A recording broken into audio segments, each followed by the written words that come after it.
bricks to build a magnificent framework into which the artistic detail would be written. A thing of vision and symmetry and cohesion. But that, sadly, isn't the way I write. I am a bricklayer without drawings, laying words into sentences, sentences into paragraphs, allowing my walls to twist and turn on whim. There is no framework, just bricks interlocked to support each other into a story. I have no idea what I'm actually building or if it will stand. Perhaps I should be working on a bus. That would be more consistent with my process, such as it is. I'm not totally without direction. There is a route of some sort, but who hops on and who gets off is determined by a balance of habit and timing and random chance.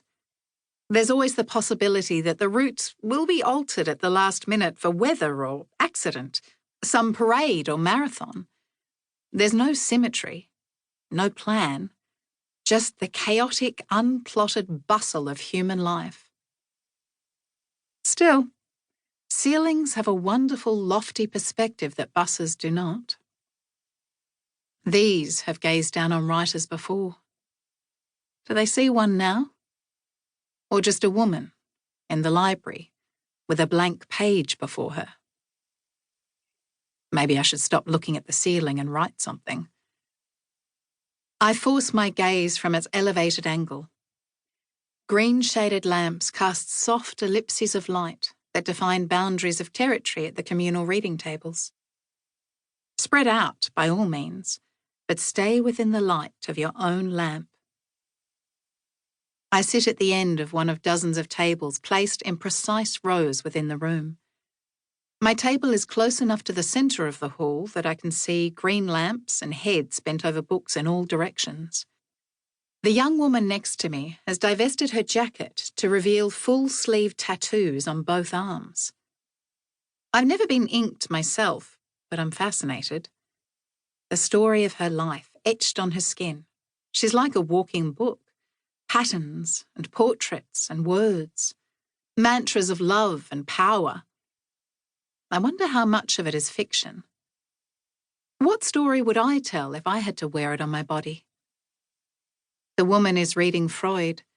It occurs to me that a psychology student would make an excellent protagonist for a thriller. A student, not an expert. Experts are less relatable, removed from the reader by virtue of their status. I write psychology student onto the blank page of my notebook and surround it with a box. And so I hop onto the bus. God knows where it's going.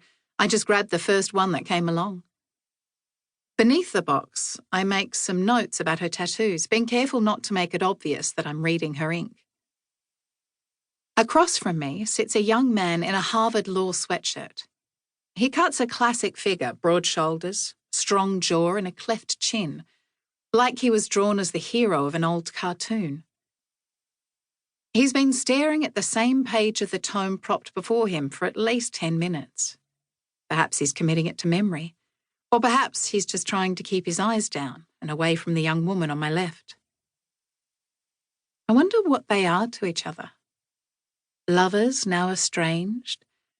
Or could it be that he is lovelorn and she indifferent? Or perhaps the other way round. Is she stalking him? Watching him over the top of Freud? Might she suspect him of something? He certainly looks tormented. Guilt? He drops his eyes to check his watch. A Rolex, or perhaps a rip-off of the same. To the left of heroic chin is another man, still young but no longer boyish. He wears a sports coat over a collared shirt and jumper. I am more careful about looking at him than I am the others because he is so ludicrously handsome. Dark hair and eyes, strong upswept brows. If he catches my gaze, he will assume that is the reason, and it isn't. Well, maybe a little. But mostly I'm wondering what he might bring to a story. He's working on a laptop, stopping every now and then to stare at the screen, and then he's off again, typing at speed. Good Lord, could he be a writer?